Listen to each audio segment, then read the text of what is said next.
Bonjour. Je m'appelle Bashir Lazhar. I am substituting for your teacher, Martin Lachance, who, as you have been told. I saw the play in French and was blown away by it because it dealt with these issues of religion, intolerance, displacement, teaching, racism. Those are pretty universal themes, and yet the play is so utterly Canadian in its essence.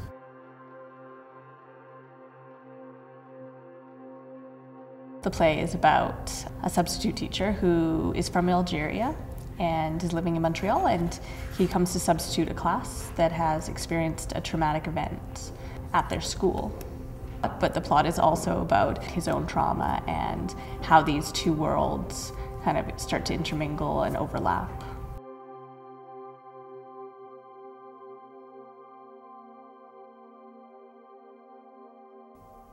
For the first probably 5-6 rehearsals, we didn't touch the text at all. Not at all. We just explored motifs, themes, mostly through movement, mostly through the body. We did get help from music. We let music speak, and then also objects. Whether it's a chair, whether it's a jacket, sometimes it was a piece of paper. And then gradually, through the movements we had, the imagery that we created, we went then circuitously to the text again. So that I think it allowed us to actually approach this text so that it wouldn't dictate us, but we would let it more come to the surface through the images that we already had. It starts with very specific places in the text that Pete had sort of pointed out and said, why don't we put some music on, and what would you do with this scene? And so it starts right away with the body. And then the text and the scenario and how the actors continue to weave those things together, it becomes another language that can parallel the text, but it has its own entity and its own integrity right off the top. So how those things become the story and the staging and the direction that Pete then gives it with the collaboration of the actors becomes a conversation that builds the whole play.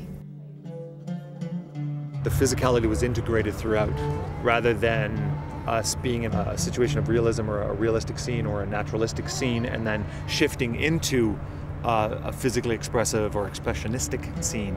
It was integrated, so you didn't know when he was in memory, when it was a real flashback, when it was something that might have been fantasy that was actually happening in the classroom, because the shifts were so rapid and so playful. So I think the integration of that was different than I'm used to achieving as an actor and processing as an actor. After which there is a clause separated by commas. Then we return to, I was building a tomb. Form. I would be delighted if you would cover your mouth when you yawn. Tomb, of course, has a silent B. It was a little trap. I like little traps very much. Moving on. The words need to be everywhere. So as they need to be everywhere, we needed to make everything blackboards. The floor, the wall, the suit, and that drive to write on himself, to write on everything is sort of almost hopeless, because in many ways it is hopeless, but it becomes hopeful because it's the only thing there is. The words provide him anchor in this wild sea of his horrible story that he's living. What's happening? Saeed! Why are you crying? Hello? What?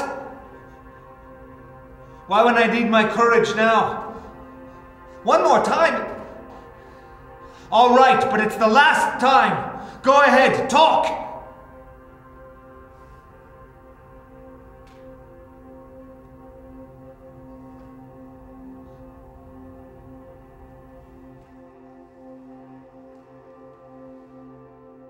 When we toured to Europe, the reception was really positive. They focused on a lot of things that we maybe didn't expect them to. Language was a big thing. They really picked up on how dynamic that was and how interesting looking at how it began as a French play and how that was weaved into our production.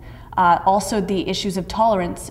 Canada is frequently viewed as this very open country, really idealized by a lot of Europeans. So to look at it critically, how immigration isn't always fair and how bureaucracy works was really interesting.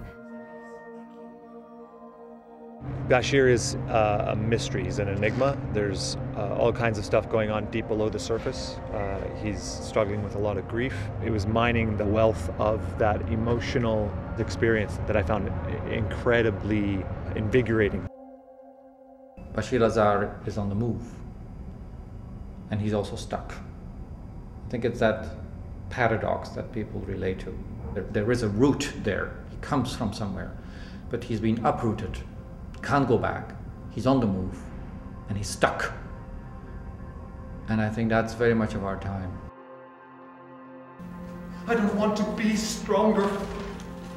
I don't want what I want, and I don't want work. I don't want papers. I don't want status. I don't want peace. I want my family.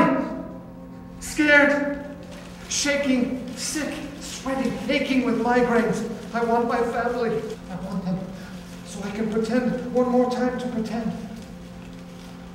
To pretend that I can save them one last time.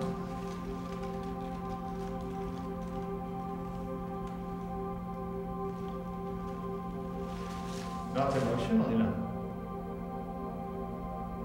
How? What more was I supposed to do? Bare my soul in front of the judge?